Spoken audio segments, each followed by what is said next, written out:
Chapter 9, Foreign Films. Let's get into The Night Porter from 1974. This one is directed by Liliana Cavani, stars Dirk Bogarde, Charlotte Rampling, Felipe Leroy, not a lot of other big names, and the synopsis is: a concentration camp survivor rekindles her sadomasochistic relationship with her lover, a former SS officer, now working as a night porter at a Vienna hotel, but his former Nazi associates begin stalking them.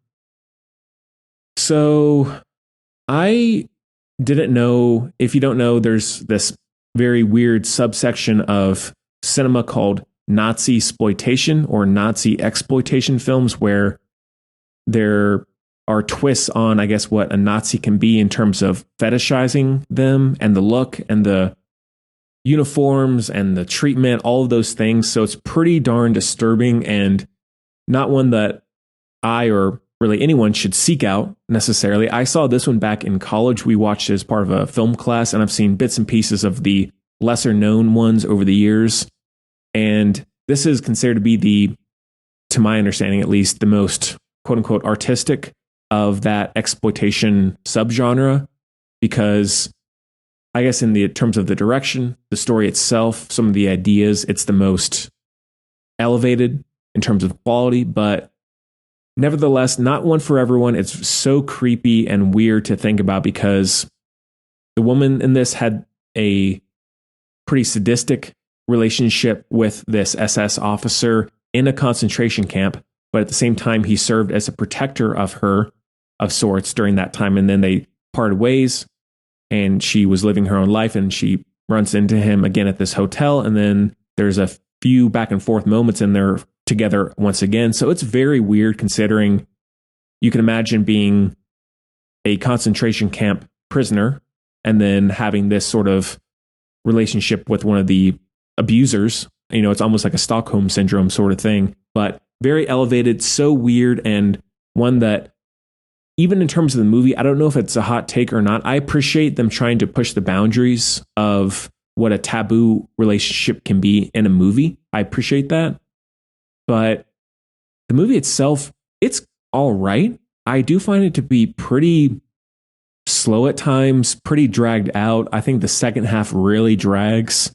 I'm engaged for the first maybe 45, 50 minutes where they run into each other and there's the mystery and unspoken, I guess, flirtations between them. But I feel like once they actually get together, it's just not that interesting. I think the ending moments are good, and spoilers here because it's like 50 years old. But the ending sequence where they're holed up in this apartment together and then they end up getting killed at the end, that works. But I feel like by the end, I'm ready for it to be over.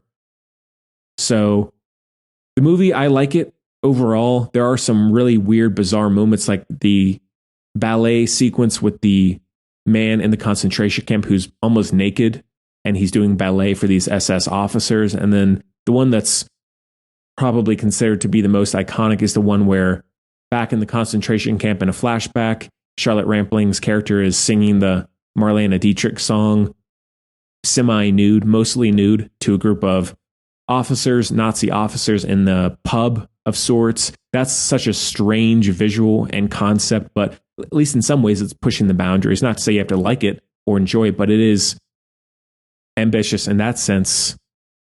So the reputation of the movie, almost similar to what I was talking about with The Graduate on Chapter 7. I like it to an extent, but I think that wow concept of the movie overshadows its overall quality, because I've seen it twice now, once in college and then once just in the last couple of weeks. And it's hard to get into. It's pretty dry, all considering what the story is. And there's not really all that much being said, I think, at least in terms of what I was gathering on two watches. The performances are all right. I like Charlotte Rampling a lot. She's gone on to be in a lot of American films over the years. But if you are interested in looking at the weird corners of cinema, it's worth a watch. I don't think you're going to love it. I don't know many people who absolutely love the movie. It is a standout one in terms of what the story is and the concept, but I think it's in some ways overrated. And unless you're doing what I was just saying in terms of looking at the corners of cinema, I don't know if I would seek it out if I were you. Otherwise, if you're studying film history, sure, give it a look. But other than that, I would steer clear. So that one is a 3.5 out of 5.